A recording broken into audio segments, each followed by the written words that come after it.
नमस्कार, मैं हूं कमल श्रीमाली। आप सभी का बहुत बहुत स्वागत, अभिनंदन हमारे चैनल में और मई 2020 मासिक राशिफल के इस एपिसोड में। ये समय है धैर्य और संयम का, यह समय है आध्यात्मिकता और तपस्या का, यह समय है अपने आप को अवलोकन का, अपने अंदर उतरने का, अपने मन की गहराइयों में जाकर के देखने का कि जो कुछ भी आपने आज तक जिंदगी में पाया है, जो कुछ भी आपने जिंदगी में देखा है, उसमें से क्या सही है और क्या गलत है। जो सही है उसको अपने पास में लीजिए और जो नेगेटिव है उसको समय के साथ में छोड़ दीजिए, उसको वापस बहते पानी की तरह बहने दीजिए। तो जो लॉकडाउन है, उस लॉकडाउन में एक प्रकार से आपको ये समय मिला है। लोग बाग एक वर्ष में 11 महीने तक पूरा कमाते हैं और 1 महीने की इनकम खर्च करने में लगा देते हैं, या ये बोल सकते हैं कि लोग आउटिंग पे जाते हैं, बाहर घूमने फिरने के लिए जाते हैं, विदेश यात्राओं पे जाते हैं, पैसा खर्च करते हैं। क्यों? सुख के लिए, अपने परिवार में साथ में रहने के लिए, क्योंकि उनके पास में वक्त नहीं होता बिजनेस के कारण या अपने प्रोफेशन के कारण। तो ये समय काल आपको मिला है अपने परिवार के साथ में रुकने का, अपने परिवार को समझने का, रिश्तों नातों को वापस और अच्छे ढंग से निभाने का, या एक प्रकार से ये बोल सकते हैं कि रिश्ते नाते में जो भी गांठें पड़ गई है उनको सुलझाने का। तो ये समय काल को आप बहुत अच्छे ढंग से फायदेमंद स्थिति में निकाल सकते हैं। आप समझदार बन सकते हैं, अपने आप को इंप्रूव कर सकते हैं, अपने आप को अपग्रेड कर सकते हैं। अब बात करते हैं मई 2020 के राशिफल की। हर माह में हम बहुत सारे सेक्टर्स में बात करते हैं। तो सबसे पहला सेक्टर लेते हैं आपकी आय और धन और संपत्ति के मामले में। आय का अधिपति मंगल है, जो कि इस समय उच्च राशि का है, लेकिन वो सिर्फ 4 मई तक ही उच्च राशि के हैं और 4 मई को ही लॉकडाउन खुलने वाला है। हो सकता है लॉकडाउन बहुत जगह पे नहीं खुले और बहुत जगह पे खुल जाए, थोड़ी बहुत कंडीशन के साथ में। तो जो भी स्थिति है उसको आपने बहुत समझदारी से, धैर्य के साथ में अपनाना है। जो संभावनाएं हो उतना संभावनाएं अपने आप को काम में लगाना है, ताकि आप वापस रोजगार की ओर, वापस दैनिक आमदनी की ओर आगे बढ़ पाएं। सूर्य और बुध दोनों 11th हाउस में बुधादित्य योग बनाते हैं, लेकिन बुध भी 9 मई को आगे चले जाएंगे और सूर्य 14 मई को आगे बढ़ जाएंगे, अर्थात सूर्य राशि से 12वें भाव में पहुंच जाएंगे। तो ऐसी स्थिति में ये जो समय काल है मंथ के स्टार्टिंग का, वो समय फिर भी 14 मई तक आपके लिए अच्छा बोला जा सकता है। पराक्रम का अधिपति सूर्य है, जो कि 11th हाउस में गेन स्थान में सूर्य को यूँ भी बहुत अच्छा बोला जाता है। कोई भी ग्रह हो राशि से 11th हाउस में, हर ग्रह को बहुत पॉजिटिव ही बोला जाता है। और यह समय आपके लिए पॉजिटिव बन जाए, यही मैं कामना करता हूँ, यही मैं आपको भी समझाना चाहता हूँ कि हमेशा नेगेटिव के बाद में पॉजिटिव ही होता है। इसलिए ये जो लॉकडाउन है, लॉकडाउन के बाद में संभावनाओं के द्वार खुलेंगे। जो नए ढंग से काम करेंगे, जो नई दृष्टि से काम करेंगे, न्यू आइडियाज़, न्यू प्लानिंग अपनाएंगे, वो सब सक्सेसफुल होंगे, सक्सेस का रास्ता देखेंगे, सक्सेस की नई नई सीढ़ियां चढ़ेंगे, और ये आपके लिए भी है। धन और संपत्ति की जहां तक बात करें तो धन और संपत्ति की स्थिति ज़्यादा बेटर है। यदि आप इन्वेस्टमेंट करते हैं, यदि आप शेयर में, कमोडिटी में, स्पेकुलेशन में कोई न कोई ढंग से, चाहे ऑनलाइन लॉटरी के माध्यम से अपनी किस्मत आजमाते हैं, तो भी मैं आपको बोलना चाहता हूं कि यह समय काल बृहस्पति की अपनी उच्च राशि पर दृष्टि है, इसलिए धन की संभावनाएं तो बनेगी। कोई भी ढंग से हो इनकम आपको प्राप्त होगी, या ये बोल सकते हैं इन्वेस्टमेंट के जरिए ही आपका गेन बढ़ेगा, आपकी स्ट्रेंथ बढ़ेगी, आपकी कैपिटल बढ़ेगी, पूंजी बढ़ेगी। ये सब स्थिति आपके लिए पॉजिटिव है। शुक्र राशि से 12th हाउस में है। ये जो समय काल है ये मंदी का है, आर्थिक महामंदी आने वाली है। ऐसी स्थिति में आपको अपना रुपया पैसा बचा करके रखना है, ये भी ध्यान रखिएगा। राशि से 12वां शुक्र है, कोई न कोई रास्ता निकाल ही देता है खर्च करने के लिए, क्योंकि शुक्र सुख सुविधाओं के लिए जिम्मेदार होता है। हो सकता है आप अपने लिए पैसा नहीं खर्च करें, संतान के लिए पैसा खर्च करें। मान लीजिए कोई बार आपका परिजन फंसा हुआ है, आपको उसके लिए पैसा खर्च करना पड़ सकता है। कोई संतान यहीं रह गई है, उसको वापस हॉस्टल भेजना पड़ सकता है, उसकी फीस भरनी पड़ सकती है। और आने वाले समय में एंट्रेंस एग्जाम वगैरह बहुत सारे एग्जाम्स होने वाले हैं, शायद हो सकता है उसमें आपकी संतान सक्सेस हो जाए या आप खुद सक्सेस हो जाए, तो उसके बाद में आपको पैसा लगाना पड़े नेक्स्ट स्टडी के लिए, नेक्स्ट कैरियर प्लान के लिए। तो एक्सपेंसेस भी होने के योग है, लेकिन मैं आपको कहना चाहता हूं कि आपको पैसा बचाने के बारे में ज़्यादा सोचना चाहिए, क्योंकि आने वाले समय में आर्थिक स्थितियां ज़्यादा सकारात्मक, ज़्यादा सुचारू होने की संभावनाएं बहुत ज़्यादा कम है। इसके बारे में भरपूर विश्लेषण करके, गंभीर विश्लेषण करके एक एपिसोड बनाया हुआ है कि कोरोना महामारी के बाद में आने वाली है महामंदी, आर्थिक महामंदी। इसके बारे में हमारे चैनल में प्लेलिस्ट में एक जो एपिसोड है वो पहले से ही मौजूद है, आप उसको देख सकते हैं। तो उसको देखने के बाद में आपको पता चलेगा कि स्थितियां कैसी गंभीर है आर्थिक स्थिति के मामले में, आर्थिक क्षेत्र के मामले में। तो वो देख करके आप अपने आप को और ज़्यादा संभाल सकते हैं, अपने आप को सुलझा हुआ आदमी की तरह आप ट्रीट कर सकते हैं, आप प्लानिंग कर सकते हैं। और ये करने की आवश्यकता आपको ज़्यादा है, क्योंकि इस समय काल में आपको शनि का ढैया चल रहा है।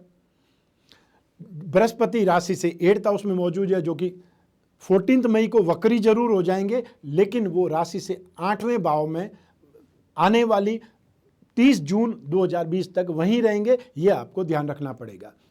मंगल जरूर 4 मई को बदल जाएंगे, तो वो स्थिति आपके लिए एक प्रकार से सुखद है कि एक साथ में दो जो ग्रह पापी ग्रह हैं, क्रूर ग्रह हैं, वो राशि से 8th हाउस में है, उसमें से एक निकल जाने वाले हैं। तो फिर एक शुभ और एक नेगेटिव, वही ग्रह बचेंगे। 50-50 का रेशियो हो जाएगा। उससे फिर भी आप बच सकते हैं, उससे फिर भी आप पार पा सकते हैं। अब बात करते हैं पारिवारिक सुख की। तो पारिवारिक सुख का अधिपति और आपकी राशि का अधिपति दोनों एक ही ग्रह है, वह है बुध, जो कि 9 मई 2020 को राशि से 12th हाउस में चले जाएंगे और वहां जाकर के वो आपको चिंतातुर कर देंगे, वो आपको चिंता में डाल देंगे। अनायास आपको थॉट प्रोसेस फालतू चीज़ों में इन्वॉल्व होगा, आप सोच सोच करके ही अपने आप को और परेशान कर लेंगे। मतलब थॉट प्रोसेस ऐसा है कि एक में से दूसरी बात निकलेगी, दूसरी में तीसरी बात निकलेगी। राहु आपकी राशि में ही है और राहु के पास में एक ही चीज़ है, थॉट प्रोसेस। राहु बहुत सोचने का काम करता है। और ऐसी स्थिति में आपकी राशि का अधिपति भी जब नाश भाव में आ जाएगा, शुक्र के साथ में आ जाएगा, यह अच्छी स्थिति है। लेकिन फिर भी राशि से 12वां होगा, इसलिए वो अपसेट जरूर करेगा, आपका कॉन्फिडेंस कम कर देगा, आपको व्यर्थ की चिंताओं में लाद देगा। ऐसी स्थिति में आपका स्पिरिचुअल पावर, आपकी स्ट्रेंथ, आपके थॉट प्रोसेस ही आपको संभालने की जरूरत है और आपकी पॉजिटिव अप्रोच ही आपको इसमें से निकालेगी। और इसलिए एक बात हमेशा ध्यान रखिए कि हमेशा जिंदगी में पॉजिटिव बने रहना है, लेकिन कोरोना में नेगेटिव बने रहना है। तो ये आपके हाथ में है कि आप इस महामारी से बचे रहें, क्योंकि स्वास्थ्य सबसे बड़ी पूंजी है। तो पारिवारिक सुख की बात कर रहे थे, तो पारिवारिक सुख के मामले में आपको परिवारजनों की कोई चिंता हो सकती है, आपको फ्यूचर को लेकर के परेशान हो सकते हैं, आर्थिक महामंदी को लेकर के परेशान हो सकते हैं। आपके परिवारजन कोई बाहर रह रहे हैं, आपके साथ में नहीं है, चाहे वो संतान है, चाहे माता पिता आपके साथ में नहीं है, या कोई न कोई आपके साथ में इस समय नहीं है। जब लॉकडाउन खुलेगा तभी उनसे मिलना हो सकता है, तभी वापस घर पे आ सकते हैं। तो ऐसी स्थिति में इस माह में 24 मई तक चिंताएं ज़्यादा बढ़ सकती है। 24 मई को जो ही बुध अपनी राशि बदल देगा, आपकी खुद की राशि में आ जाएगा, मिथुन राशि में आ जाएगा, वहाँ से जरूर राहत मिलेगी आपको। इसलिए 9 मई से लगा करके 24 मई के बीच में आपको सावधान रहना है, व्यर्थ की चिंताओं से दूर रहना है। ये समय काल इस टाइप का है कि आप जितना धैर्य और संयम रखेंगे उतने ही ज़्यादा विजयी बन जाएंगे। अपने आप को बहुत ज़्यादा दुस्साहसी आपने नहीं बनाना है। अब बात करें भूमि, भवन और वाहन की। तो भूमि भवन के क्षेत्र में समय काल आपके लिए सही है, उपयोगी है। बृहस्पति की दृष्टि 4th हाउस पर भी है, धन और संपत्ति पर भी है, खर्च के भाव पर ही है। तो बृहस्पति आपको एक प्रकार से सपोर्ट कर रहा है, शुभता दे रहा है। तो कोई भी भूमि, कोई भी फ्लैट, कोई भी मकान आपकी आशाओं के अनुरूप है और सही रेट में आपको मिल रहा है, सही आपकी कंडीशन पे आ रहा है, आपकी जो टर्म्स एंड कंडीशन है पेमेंट की, उस पर सही उतर रहा है, तो आपको उस संपत्ति पर, उस डील पर कूदना चाहिए। ये समय काल आपके लिए अच्छा है। चाहे आप इन्वेस्टमेंट करें वो समय आपके लिए अच्छा है, चाहे धन और संपत्ति पर इन्वेस्टमेंट करें वो अच्छा है, लेकिन सोच समझ कर करें, क्योंकि ये समय काल यदि आपने कोई भी प्लानिंग की हुई है कि हर महीने में इतना कमाता हूं, वो स्थितियों को लेकर के आपने नहीं बैठना है। अब बात करते हैं शिक्षा का, एजुकेशन, और साथ साथ में संतान सुख का। तो शिक्षा का अधिपति शुक्र है। 31 जुलाई 2020 तक शुक्र अपनी खुद की राशि में ही रहेंगे, अतः स्वराशि के ही रहेंगे शुक्र, इसलिए वो स्थिति आपके लिए ज़्यादा बेटर बनी रहेगी। और शनि की जो 10वीं दृष्टि है अपनी उच्च राशि पर है, इसलिए भी अच्छा बोल सकते हैं। तो जो भी आप एग्ज़ाम देंगे, जो भी आप अभी कोर्स कर रहे हैं, जो छोटे बच्चे हैं वो तो अपग्रेड हो चुके हैं नेक्स्ट क्लासेस में, लेकिन जो CBSE के एग्ज़ाम देने वाले हैं, जो बोर्ड के एग्ज़ाम देने वाले 10th और 12th के हैं, चाहे वो CA के एग्ज़ाम है, चाहे नीट के एग्ज़ाम है, चाहे एंट्रेंस के एग्ज़ाम है, बहुत सारे एग्जाम्स मई में और जून में होने वाले हैं। जो मई में नहीं होंगे वो जून में होंगे, चाहे पोस्टपोन्ड होकर के वो लॉकडाउन खुल करके नॉर्मल परिस्थिति आ जाए तब वो एग्ज़ाम होंगे तो स्थितियां आपके पक्ष में नजर आएंगी। आपके लिए समय काल ज़्यादा बेटर है, समय काल शुभ है। उसका फ़ायदा उठाने के लिए जो समय आपका जितना बचा हुआ है उसमें भरपूर स्टडी कर लीजिए। जितना ज़्यादा अपने आप को रेडी करना है, अपग्रेड करना है, स्ट्रांग बनाना है, वो सब कुछ आपको करना चाहिए। संघर्ष के बाद में विजय मिलेगी, ये मैं आपको स्पेशली पहले ही बोल देना चाहता हूं कि भाग्य का अधिपति शनि है, राशि से 8वां भाव भी शनि का ढैया भी चल रहा है, लेकिन क्योंकि भाग्य का अधिपति शनि है और वापस शनि की उच्च राशि पर उच्च जो दृष्टि है वो आपके 6वां भाव पर है, ऐसी स्थिति में भाग्य का फायदा आपको जरूर मिलेगा। लेकिन भाग्य के फायदे के साथ में आपको कर्म करना पड़ेगा। जो आंसर शीट है या जो भी ऑनलाइन एग्जाम होते हैं उसमें लिखना आपको ही पड़ेगा, आपकी बुद्धि का इस्तेमाल होगा। इसलिए अपना भरपूर जो स्ट्रेंथ है, अपग्रेडेशन है, अपनी बुद्धि का विकास है, वो सब कुछ आपको करना चाहिए। ये जो स्थितियां हैं वो आपके पक्ष में हैं और समय का आपको फायदा उठाना चाहिए। अब बात करते हैं संतान सुख की। तो संतान का अधिपति शुक्र है, राशि से 12वें भाव में बृहस्पति की दृष्टि है, इसलिए ये बोल सकते हैं संतान का सुख आपको मिलेगा, लेकिन साथ ही साथ संतान की चिंता भी आपको रहेगी, क्योंकि राशि का अधिपति और साथ साथ सुख भाव का अधिपति, परिवार सुख का अधिपति बुध 9 मई को राशि से 12th हाउस में आ जाएगा। वो आपको ध्यान रखना है। संतान के बारे में चिंता आपको रहेगी, तो संतान के ऊपर ज़्यादा आपको ध्यान रखना है, फोकस रखना है, उनके साथ में बातचीत करनी है और उनको सही रास्ते पर रखने का प्रयास करना है। बहुत बार हम देखते हैं कि बच्चे कहीं खेल रहे होंगे, आपने ध्यान भी नहीं दिया और वो इस लॉकडाउन में हो सकता है सड़कों पर घूम रहे हों, हो सकता है पुलिस से उलझ रहे हों, हो सकता है पत्थरबाजी कर रहे हों। तो सिर्फ एडवेंचर के तौर पर कुछ लोग शामिल हो जाते हैं दूसरों को देख करके, फिर उसका खमियाजा सबको भुगतना पड़ता है। ऐसी स्थिति में आपकी अपनी जिम्मेदारी है कि आप अपनी संतान पर नज़र रखें, ध्यान रखें। लॉकडाउन के दौरान उन्हें बाहर निकलने नहीं दें। उनकी हेल्थ और उनके आचार विचार सबकी जिम्मेदारी आप पर है, आप पेरेंट्स पर। आइए अब बात करते हैं जो परिवार बढ़ाना चाहते हैं, जो परिवार में आगे कंसीमेंट के रास्ते देख रहे हैं या सोच रहे हैं, उन लोगों को मैं यही बोलूँगा कि ये समय काल उचित नहीं है। जब तक बृहस्पति वापस अपनी मूल त्रिकोण राशि में नहीं आ जाते हैं 30 जून 2020 को, वहाँ तक आप इसको पोस्टपोन रखें, क्योंकि ये समय काल शुभ नहीं है। और जो ऑलरेडी बहनें कंसीमेंट की हुई है उनको भी बहुत ज़्यादा केयरफुल रहना चाहिए इस समय काल में भी, क्योंकि इस समय सामान्य डॉक्टरी सहायता नहीं मिल सकती है। इसलिए जो कुछ भी आपकी समझदारी है, जो कुछ भी आपका केयर है, जो डॉक्टर ने सावधानी बोली हुई है, जो आपको खाना पीना है, जो आपकी दवाइयाँ हैं, उस पर आपने बहुत ज़्यादा फोकस रखना है, बहुत ज़्यादा ध्यान रखना है। आइए अब बात करें रोग और साथ साथ आपके शत्रुओं की। रोग का अधिपति मंगल है, तो मंगल 4 मई 2020 को अगली राशि में चले जाएंगे, अर्थात आपकी राशि से भाग्य भाव में आ जाएंगे। तब स्थितियां आपके लिए सही हो जाएंगी, तब स्थितियां आपके लिए सुधार के योग्य हो जाएंगी। तो जो भी व्यक्ति इस समय रोगी हैं उनको राहत मिलेगी, जो इस समय हॉस्पिटलाइज है, जो इस समय आइसोलेशन में है, जो क्वारंटीन में है, उन सब को इस समय काल में राहत मिलेगी 4 मई 2020 से। और जो लोग अपने अपने घरों में हैं उनको भी बाहर निकलने का मौका मिलेगा, उनको भी राहत मिलेगी।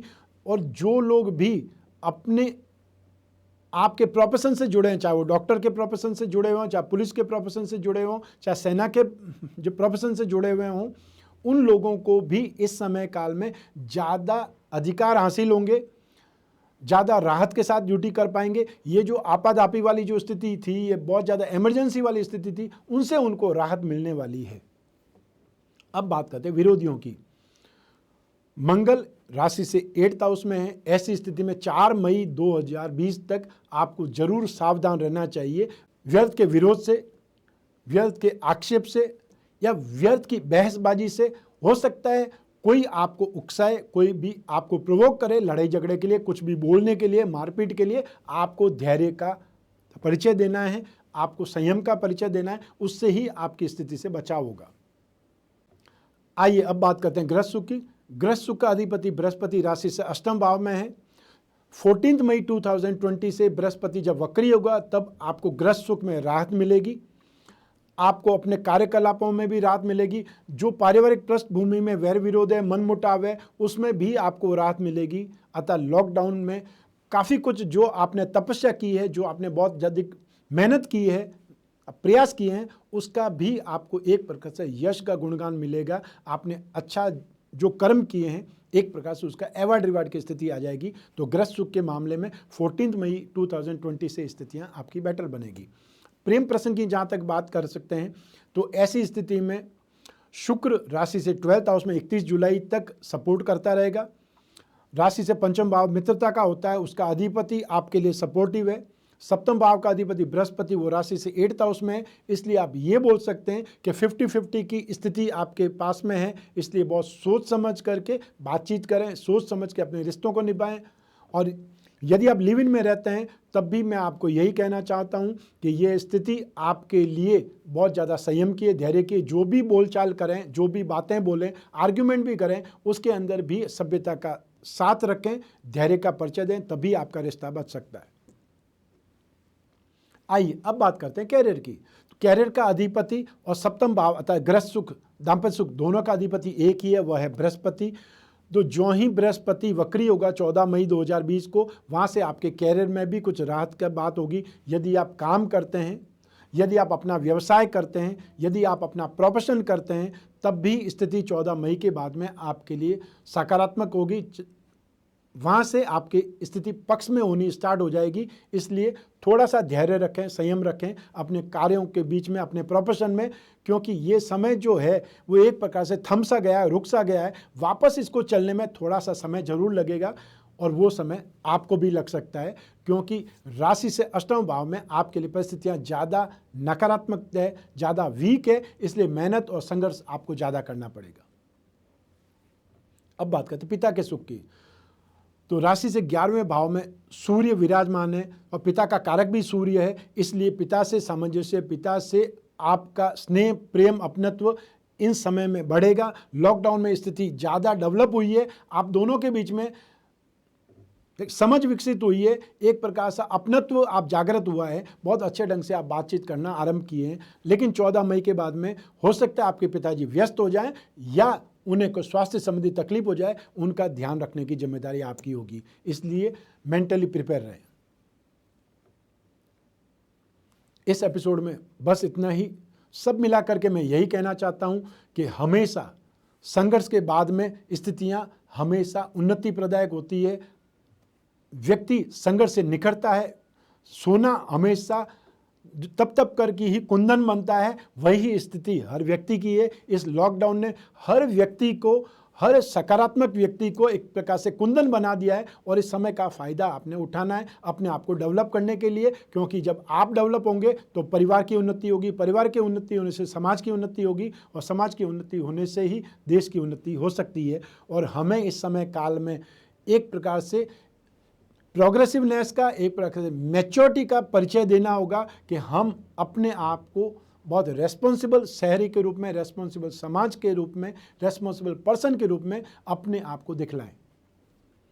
स्वस्थ रहें, प्रसन्न रहें, अपना अपने परिवार का बहुत बहुत ख्याल रखें। आप सभी को मेरा नमस्कार, बहुत बहुत शुभकामनाएं। ईश्वर आपकी रक्षा करे। धन्यवाद।